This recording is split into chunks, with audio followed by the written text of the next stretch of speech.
మంచి ఆహారంతో పాటు కావాలి స్వచ్ఛమైన నీరు. అదే మీ సనాతన్ జల్. వివరాలకు 8919763872 www.sanatanjal.in. ప్రతి దానికి ఒక ముహూర్తం.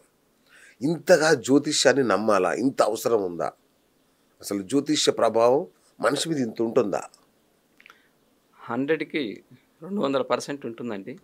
ఇక్కడ ఎందుకు ఉంటుంది అంటే, మనం పుట్టినప్పుడే, మనం పుట్టే ముందుగానే నవగ్రహాలు అన్నాం, అవును, నవమాసాలు అన్నాం. అవును, ఓకే, నవమాసాలు ఎక్కడి నుంచి వచ్చినవి? నవగ్రహాల నుండే వచ్చినవి మనకి నవమాసాలు కూడా. కాబట్టి 9 నెలలు గర్భవాసం చేస్తే కానీ మనకు పిల్లలు రారు. కాబట్టి మీకు ఆరంభం నుంచి కూడా గ్రహం పనిచేయటం ఉంటుంది. ఓకే, 9 నెలలు ఏ విధంగా అయితే ఉన్నాయో 9 గ్రహాలు మనకి వాటి మీద ఫలితాన్ని ఇస్తూ ఉన్నాయి. ఒక్కొక్క నెలలో ఒక్కొక్క గ్రహం పోషింపబడుతుంది. ఆ పిండం యొక్క ఉద్భవం ఏ రోజు జరుగుతుందో ఎవరు చెప్పలేరు. ఓకే, కానీ ఆ ఆరంభ లగ్నాన్ని నుంచి కూడా కొందరికి 3వ నెల రాగానే అబార్షన్ అయిపోయింది, 4వ నెలలో వస్తే అబార్షన్ అయిపోయింది. అంటే ఆ యొక్క ధాతువు ఏ సమయంలో ఏ లగ్నంలో అక్కడ వచ్చింది అనేది ఎవరికి తెలియని ప్రశ్న.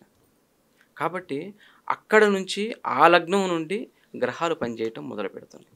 కాబట్టి ఆ లగ్నం నుండి ఎటువంటి దోషాలు ఏమన్నా ఉంటే ఆ దోషాల వల్ల ఒక్కొక్కసారి ప్రెగ్నెన్సీలు పోతుంటాయి.